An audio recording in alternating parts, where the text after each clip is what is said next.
Hello, welcome to my channel school help by Gunjan. मैं अपनी educational website school help by Gunjan के बारे में आपको बता रही हूँ। ये एक एजुकेशनल वेबसाइट है जिसमें कि हम 7 ऑनवर्ड्स मैथ्स और साइंस के नोट्स प्रोवाइड करते हैं, एनसीईआरटी सॉल्यूशंस प्रोवाइड करते हैं और वर्कशीट्स प्रोवाइड करते हैं। और अभी हमने इंग्लिश की बुक भी हाइव को क्लास 9 के लिए शुरू किया है। आपको नोट्स देखने हैं, आप हेडिंग पे जाइए, एक ड्रॉप डाउन मेन्यू खुलेगा और बहुत सारे टॉपिक खुल जाएंगे। तो उस टॉपिक पे क्लिक करके आप मैटर को देख सकते हैं। तो जिस तरीके से अभी मैं ये करती हूँ, मैथमेटिक्स पे हमने क्लिक करा तो ये पेज खुल गया है। इसमें ये सारे टॉपिक्स हैं और हम कर रहे हैं लीनियर इक्वेशंस इनटू वेरिएबल्स। तो इस पे हम क्लिक करेंगे तो नोट्स खुल जाएंगे। ये इस तरीके से हमने नोट्स बनाए हैं, बिल्कुल सिंपल तरीके से। और जहाँ पे ज़रूरत पड़ती है टॉपिक से रिलेटेड मटेरियल की, तो उसका भी लिंक आपको दिया है। और इसी तरीके से साइंस और इंग्लिश को आप यूज़ कर सकते हैं। एनसीईआरटी सॉल्यूशंस पे क्लिक करिए, सब्जेक्ट खुलेगा, उससे रिलेटेड क्लासेस खुलेंगी, उस पर क्लिक करके आप मैटर को देख सकते हैं। सेम वर्कशीट्स के लिए है और वर्कशीट जो भी प्रोवाइड की गई हैं उनके साथ सॉल्यूशंस भी दिए गए हैं। इसके अलावा भी यदि आपको कोई प्रॉब्लम आती है तो आप मुझे कमेंट बॉक्स में लिख सकते हैं। हम कर रहे हैं क्लास 9 के लिए मैथ्स और फॉलो कर रहे हैं एनसीईआरटी सिलेबस। आजकल हम कर रहे हैं लीनियर इक्वेशंस इनटू वेरिएबल्स। उसमें हम कर चुके हैं एक्सरसाइज 4.1, 4.2, 4.3, जिसमें कि क्वेश्चन नंबर 7 तक हम कर चुके हैं। इन सब वीडियोज़ के लिंक आपको डिस्क्रिप्शन बॉक्स में मिल जाएंगे और ऊपर आई के बटन पे क्लिक करके भी आप वीडियोस को देख सकते हैं। और इसके अलावा हमने जितने भी चैप्टर्स कवर किए हैं उनकी प्लेलिस्ट का लिंक भी आपको डिस्क्रिप्शन बॉक्स में मिल जाएगा, तो आप उन चैप्टर्स को भी वहाँ से देख सकते हैं। आज का हमारा टॉपिक है एक्सरसाइज 4.3 में क्वेश्चन नंबर 8। ये क्वेश्चन नंबर 8 है जिसको कि मैं आपको समझा देती हूँ। उसमें उन्होंने लिखा है कि in countries like USA and Canada temperature is measured in Fahrenheit, whereas in countries like India it is measured in Celsius. तो उन्होंने कहा है कि कुछ कंट्रीज़ हैं यूएसए कनाडा जिनमें कि हम टेम्परेचर को फ़ारेनहाइट में नापते हैं और इंडिया जैसी कंट्रीज़ में सेल्सियस में नापते हैं, यानी कि कुछ कंट्रीज़ में फ़ारेनहाइट में और कुछ में सेल्सियस में। तो उन्होंने एक इक्वेशन दे दी है हमें। फ़ारेनहाइट को F से दिखाया है, सेल्सियस को C से रिप्रेजेंट किया है। तो F और C के रिलेशन में एक इक्वेशन दे दी है, तो हम फ़ारेनहाइट टू सेल्सियस या सेल्सियस टू फ़ारेनहाइट चेंज कर सकते हैं। इक्वेशन है F = 9/5 × C + 32 और हमें 5 पार्ट दिए हैं। हम एक एक पार्ट को पढ़ते जाएंगे और सॉल्व करेंगे। तो 8th क्वेश्चन का फर्स्ट पार्ट है, draw the graph of the linear equation above using Celsius for X axis and Fahrenheit for Y axis. हमें लीनियर इक्वेशन जो दी है उसका ग्राफ बनाना है। एक्स एक्सिस पे सेल्सियस और वाई एक्सिस पे हमें फ़ारेनहाइट को रिप्रेजेंट करना है। तो सबसे पहले हमने इक्वेशन लिख ली। जब हमारे पास लीनियर इक्वेशन होती थी तो हम एक्स की वैल्यू रख के वाई की वैल्यू को फाइंड आउट करते थे और 3-4 वैल्यूज़ को निकाल लेते थे। जो हमें पॉइंट्स मिलते थे, कोऑर्डिनेट मिलते थे, उनको प्लॉट करके हम इक्वेशन को रिप्रेजेंट करते थे। तो सेम मेथड हमें यहाँ करना है। यहाँ पे क्या है, एक्स और वाई वेरिएबल नहीं है, हमारे वेरिएबल हैं एफ और सी। तो अब हम क्या करेंगे, अब हम एफ की वैल्यू या सी की वैल्यू को रख के दूसरे वेरिएबल की वैल्यू का पता लगाएंगे। तो ये हमने बॉक्स बना लिया, सी और एफ लिख दिया है।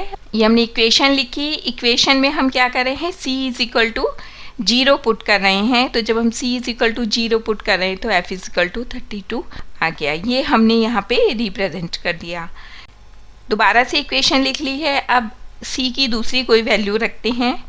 सपोज़ हम c = 5 रखते हैं और जब हम इसे सॉल्व करते हैं तो f की वैल्यू 41 आ जाती है, जो कि हमने अपने बॉक्स में रिप्रेजेंट कर दी है। अब हम c की वैल्यू 10 रखते हैं, सॉल्व करते हैं, f की वैल्यू 50 आ जाती है। और इसी तरीके से c = 20 पुट करते हैं तो f की वैल्यू आती है 68। इस तरीके से हमें c और f की 4 वैल्यूज़ मिल गई हैं। अब हम इनकी मदद से क्या करेंगे, ग्राफ को प्लॉट करेंगे। ये ग्राफ है, जैसे कि हमें कहा था कि एक्स एक्सिस पे सेल्सियस और वाई एक्सिस पे फ़ारेनहाइट। तो हमने सेम उसी बात को मानते हुए अपना ग्राफ बना लिया है। एक्सिस को हमने शो कर दिया है, स्केल लिया है 1 centimetre is equal to 5 Celsius x axis पे, और वाई एक्सिस पे लिया है 1 centimetre is equal to 20 Fahrenheit. तो बॉक्स को यहाँ कॉपी कर लेते हैं, नहीं तो हमें पॉइंट्स पता ही नहीं चलेंगे। c इज इक्वल टू 0, तो c को हमने 0 दिखा दिया। F32, अब पॉइंट आता है 0 32,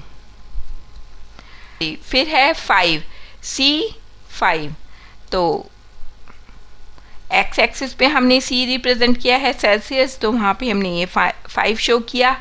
फिर f है 41, तो ये हमने यहाँ पे शो कर दिया 41, और हमारा पॉइंट बनता है 541।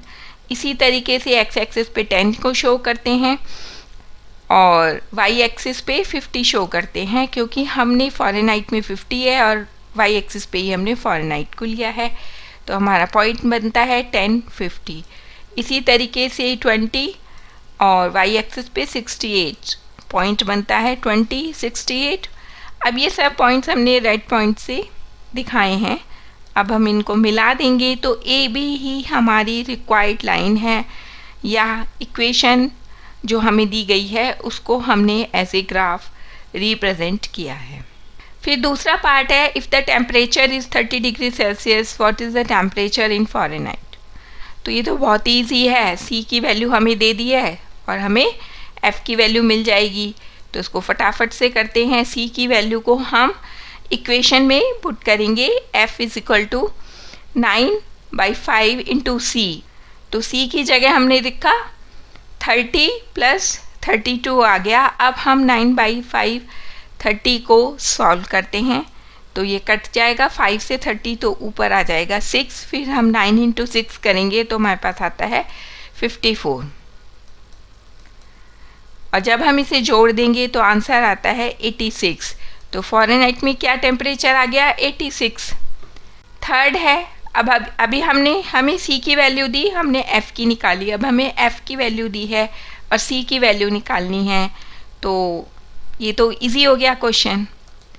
एफ़ में हम 95 लिख देते हैं और 32 को हम लेफ्ट हैंड साइड पे ले जाएंगे, तो ये इसका साइन चेंज हो जाएगा, 95 - 32 इज इक्वल टू 9/5 इंटू सी, ये हो गया 63 इज इक्वल टू 9/5 सी, और जब हम इसे सॉल्व करते हैं तो आंसर आता है 35 डिग्री।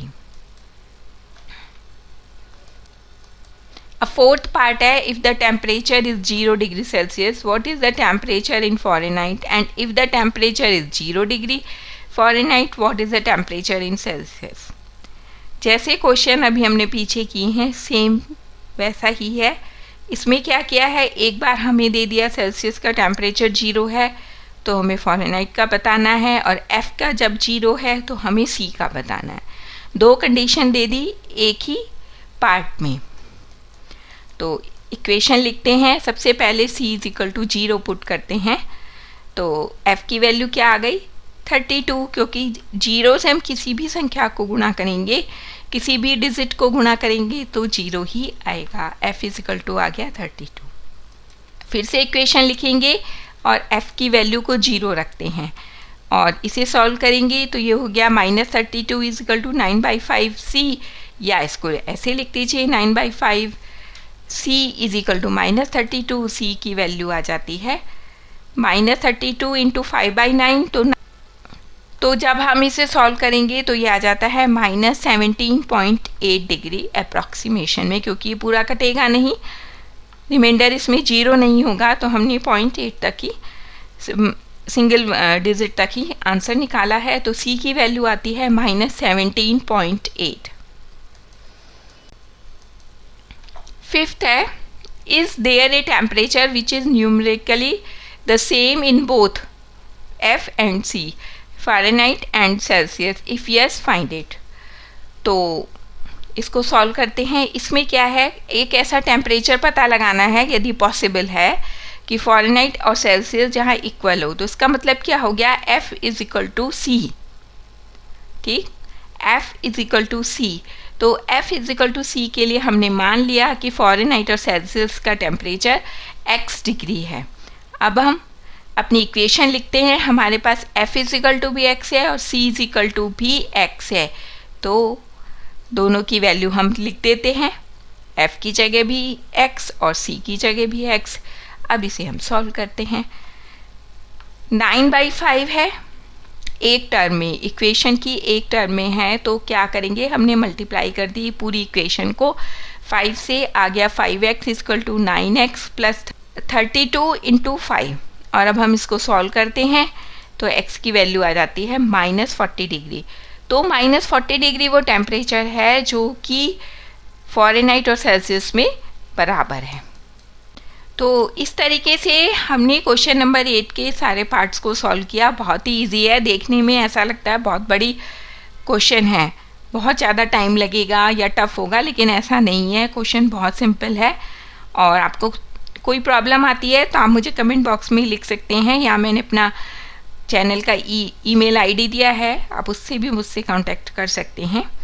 और आपका कोई भी सजेशन हो तो भी आप मुझे कमेंट बॉक्स में लिख सकते हैं। और यदि आपको प्रिंट मटेरियल चाहिए, नोट्स चाहिए, NCERT सॉल्यूशंस चाहिए, वर्कशीट्स चाहिए, तो आप हमारी वेबसाइट schoolhelpbygunjan.com पे जा सकते हैं।